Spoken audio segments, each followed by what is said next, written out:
Gilgis Alexander. Chapman for three. Bingo! Butler got it for the win. He is hard to believe. Here's Jordan. The Magic a 360 turn with the dribble. Magic down the middle. Gives underneath the Worthy. Sliding down. Third in the corner. Double fake.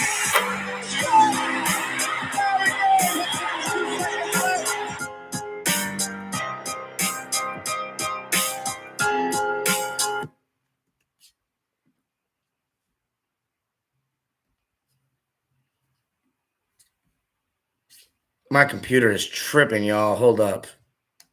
I don't know what's going on. I should have restarted my computer before we started this live. Jesus Christ, that shit is lagging. All right.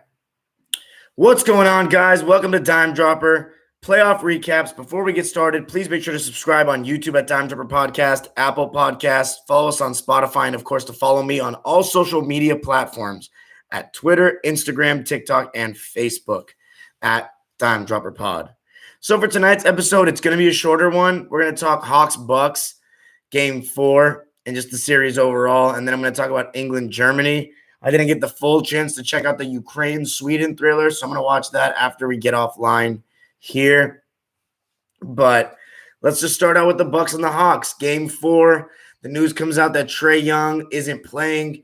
Chris Middleton took over the fourth quarter of the last game, Game 3, and helped the Bucks propel them to a 2-1 lead. So it puts all the pressure on the Hawks to try to tie the series up. But the news comes out before the game that Trae Young's not playing. Now, immediately you're thinking, oh, the Hawks are probably done. The Bucks are going to stomp on this opportunity and take the life out of them and go up 3-1 and then finish them in 5. But one thing we've seen with Nate McMillan is that the Hawks have ran a less Trae heliocentric offense than the Lloyd Pierce Hawks, and that other role players, your Kevin Huerters, your Bogdanoviches, Lou Will's been added to the fray, Gallinari. These different guys have gotten more confidence. They've gotten more touches. It's not just been feeding off of Trae's plate as much as the past. So you know that there's a chance if they play their cards right, they play with the right energy on both ends of the floor, and most importantly, make shots, they still have a chance to win this game, especially with that home crowd at Phillips Arena behind them, or State Farm, whatever they changed the name to. The Highlight Factory, I should say. And they started out with the right intensity, and I thought that Lou Will, our boy, Clipper legend Lou Williams, came out with the right intensity. He got buckets to start the game. I thought that Bogdanovich was aggressive to begin the game. He wasn't necessarily hitting his jumpers to start, but he was staying aggressive, opened up with the 3. And I thought the Hawks' activity level was good. And then in the second quarter, we saw somebody that we haven't seen in a while in meaningful minutes, Cam Reddish, coming onto the court. You could say that's a controversial decision by Coach McMillan, but he came out, and the one thing I liked about Cam Reddish when I watched the Hawks earlier in the season was his defense. And I thought that he had a lot of energy on the defensive end, whether it be guarding the ball, active hands in the passing lanes, rebounding. I thought he gave a lot of energy to the Hawks. And I thought that, Clint Capella, John Collins, they were active on the glass. But Kevin Huerter, getting into his mid-range, we saw that in Game 7 against Philly, so weaving and snaking through the pick and roll and getting to his spots, making shots. But most importantly, the defense for the Atlanta Hawks, only allowing 38 points in the first half. And then you got to look at the Bucks side of things. Giannis wasn't aggressive to start the game, was not going to the basket. They were building walls for him. He was missing mid-ranges, airballing free throws, and credit to the Hawks crowd. That 10 count or the count, doing a good job of trying to get into his head best they could. But the Hawks, I thought they just, Gallinari, they went through a little drought towards the beginning of the second, end of the first. Gallinari made 2 deep threes from the top of the key straight away. And then, they ended the half well, and it was with the defense. Clint Capella, John Collins, Cam Reddish, as I said before. And the Bucks just weren't making shots. I just thought they were playing a little slow and not with a sense of urgency, not with a let's destroy this series and finish them right here. As you heard the TNT guys say at halftime, their intensity wasn't great. And that starts with the leader, as Shaq said. Giannis, in the first half, it was just too passive for me. And it's been a little different from the approach that we see Giannis take most nights, and we've seen Giannis take during this season. Or should I say during this series. So the Bucks, coming into the second half, Giannis started looking more aggressive. He had a really nice dunk, Statue of Liberty dunk, turning the corner on a high pick and roll or high pick and pop, and went to the basket, had like 6 points. And then the moment that could potentially change the course of this entire season happened. Giannis goes up to try to defend a lob, twists his knee, hyperextends it, and man, the air went out of the building in that moment. Scary sights, gentlemen. Scary sights for Bucks fans. Giannis didn't play for the rest of the game. I don't know what this injury is going to mean for the rest of the season. He could very well be out for the series. I highly doubt he plays the next game. That looked bad. Just a freak accident. He finishes the game with 14 points and 8 rebounds on 7 of 10 from the field. But man, this playoffs has just been injury plagued for every team. The healthiest team right now is the Phoenix Suns, and they played with their food last night. They're going to have another chance to get it done tomorrow night, but, your boy will be in attendance, and so will my dad, who has not lost a game at the Staples Center this playoffs. So we'll see you in Game 7, Phoenix Suns fans. Hopefully, I pray. But let's get back to this series.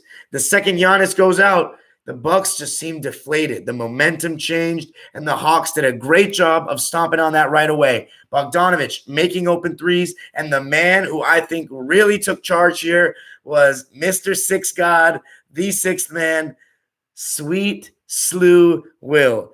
Turning the corner on pick and roll, lobbing it up to Clint Capella, similarly to how we saw Lou with Montrader, dribble handoffs, getting in the lane, and a much improved pass over the last 3 or 4 years. Lou Will throwing it over to the top of Brook Lopez or Bobby Portis and getting Capella on those lobs. And then hitting floaters as well on the drive. And then, popping for his mid-range. Lou was just in his bag tonight.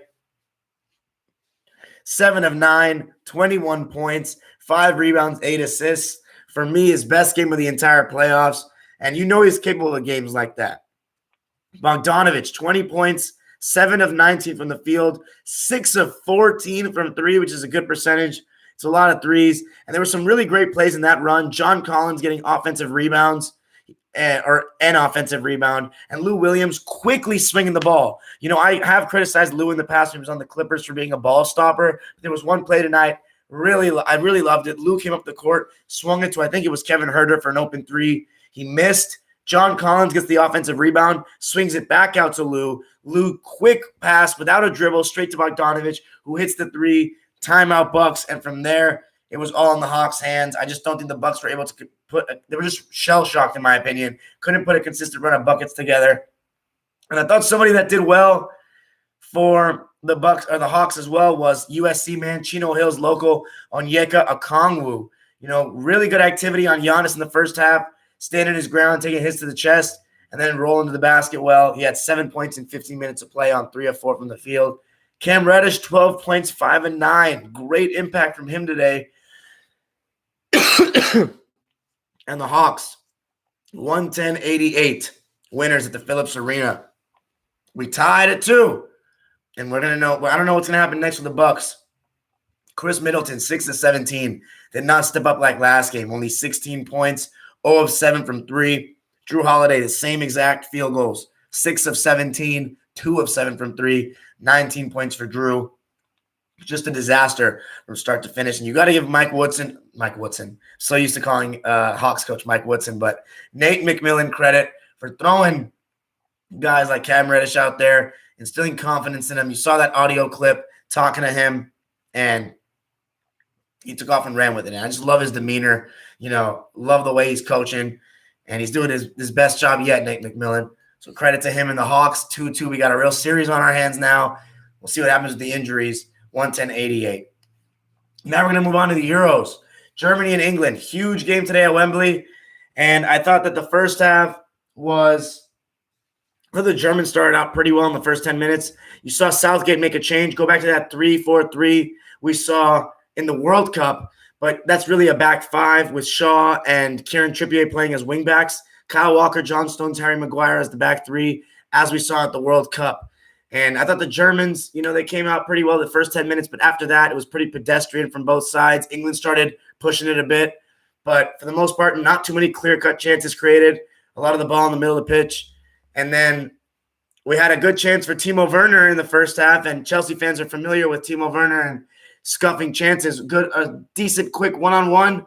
Tried to dink it over Pickford. Good save by Jordan Pickford, but a big chance for Timo Werner. Probably should have done better there. And then, I think it was, go to halftime 0-0. Second half, though, very exciting. Germans started out pretty decently the first 15 minutes, but then again, England started turning the tide a little bit. The thing is, this England team lacks creativity. They don't have the Gerrards, the Scholes, the Lampards of the world that are going to create in midfield and play passes in behind. The only person in the midfield that's shown a little capability of that was Phillips in the first game. But then, I don't know if he's able to do that consistently. He plays for Leeds. No disrespect, but this is not Steven Gerrard we're talking about, Frank Lampard we're talking about. And Declan Rice is defensive-minded midfielder. And then Raheem Sterling, he's more of a quick 1-2s, make runs, but he's not the type of guy that when your team sets up defensive-minded, going to, break you down. When teams for Man City, it's usually guys like Bernardo Silva, De Bruyne, David Silva that are able to break teams down when they put a lot of men behind the ball. And Raheem Sterling, though, and then Harry Kane, he's not the type that's going to take players on one-on-one. He needs the ball in the right spots, the right areas, but he can combine it in some combinations. And today, that's what England did in the second half. It was Raheem Sterling who fed the ball into Kane at the top of the box, spread it out wide, and Jack Grealish. Jack Grealish was the one who really turned this game around for England, in my opinion, came in for Saka. And I think that he should start. He's been very creative, the most creative-looking player for England, I think, all tournament. And you heard the England fans when he came onto the pitch. The reception, they know he's got that creative factor. And I think he was very involved in that first goal, spread the ball out wide. Very good pass by Luke Shaw, grounded cross. And who was there again? It's that man again, Raheem Sterling, proving the doubters wrong. He's always one of those guys that hears a lot of shtick when it goes wrong for him. 3 goals for him in the tournament, and that was a huge one to put England up 1-0. And then Thomas Mueller on a giveaway from Raheem Sterling. One-on-one with the keeper, one-on-one with Pickford, and he just missed wide. Could not believe it. Could not believe it. Thomas Mueller, man, here's the thing about Mueller. I haven't been following Bayern Munich the same the last couple of years, but after the 2014 World Cup, man, he has declined a bit. He and Mats Hummels have declined quicker than I thought they would. Like, they have not been the same since then. I think 2014 and prior, Mueller was better than what we got after. He had that drought with Bayern Munich where he was getting left out of the side. He had a little resurgence. He had a terrible 2016 Euro Cup, terrible. World Cup, he was I don't know. He has it. Germany, it's just crazy to see England. This time it was Jack Grealish getting the assist. Nice ball into the box. Harry Kane, great header. It was his first goal of the tournament. He finally got on the score sheet. It's been a little bit of a tough ride for Harry Kane. But ultimately, England go through 2-0, beating the Germans. Scenes at Wembley. One of my boys, I hopefully have him on the show soon, Super Jack, was at the game. Said it was incredible, electric atmosphere there at Wembley. So England into the quarterfinals now. And the bracket could not be more perfect for them to get to the final. Not to mention they have home field advantage. If there's ever going to be a tournament for England, it's this one right here. Great performance overall. It definitely got a little bit lucky with Mueller missing that chance. Hold on a second. My computer's going to die. Definitely got a bit lucky, though, with Mueller missing that chance. But overall, it was a great performance by the Three Lions. And they move on to the quarterfinals. Jesus Christ. They move on to the quarterfinals. But that's it for me tonight, guys. Now on to the live subscribers. Peace. Jesus Christ, guys. What the hell is going on here? My God. Shit. I started panicking, man. I started panicking. What the hell is going on? Shit is tangled right now. Hold up. Jesus, man.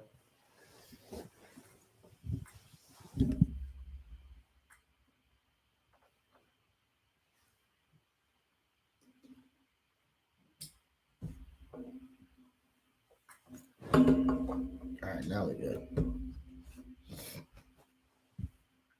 Jesus, man. I had to end that early because my computer was going to die and the charger was in a bad angle.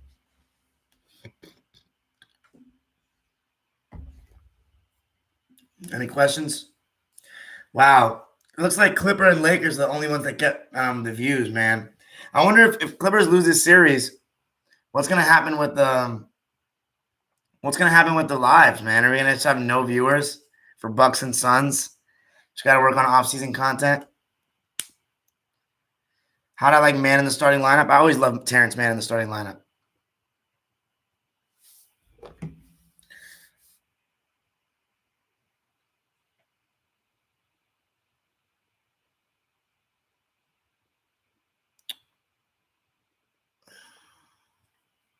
You want Mueller? Mazda, USA. They're not playing in anything right now. What are you talking about? But yeah, view count's going to be down bad if the Clippers don't make the finals, huh? I wonder if people are going to care about my. I wonder if people are going to care about my my what's it called? My videos. Yeah, when it's not them. How does CP3 legacy change if he loses this series? Oh, it's a terrible loss. But we'll get into that if he does it. I'm not going to talk about that now. Vlog, of course, game 6. It's coming home. It's coming. Football's coming home. It's coming home. I still want Belgium all the way, though. But if I'm second for England, if Belgium loses to Italy, especially with De Bruyne and Hazard out, it's coming. Football's coming home. It's coming home.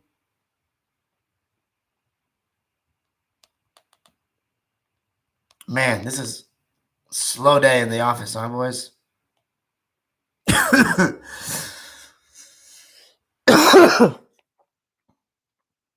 Gallo overall has been inconsistent this playoffs.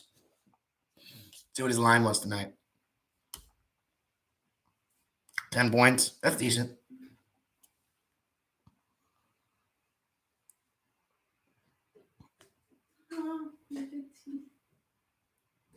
Clippers get past Suns, they win. I agree, Lake Show. Well, Thomas Mueller's not retiring. Trae Young, a superstar? A superstar in the making. Yeah, I guess so. Yeah.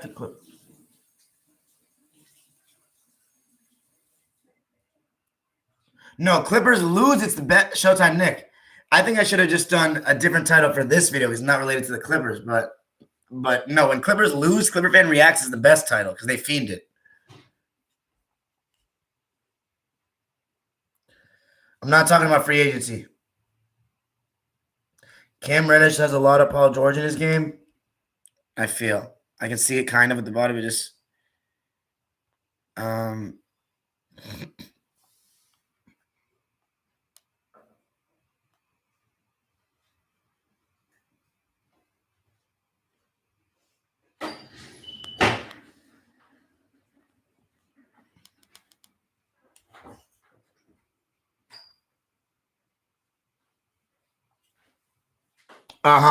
I see what you're saying. I got you, Showtime Nick. Yeah, I'm going to change the titles to more pertaining to the game if it's not Clippers. When it's Clippers, Clipper fan reacts. When it's not, something different. All right, peace, guys. Gotta dip. What's wrong with you?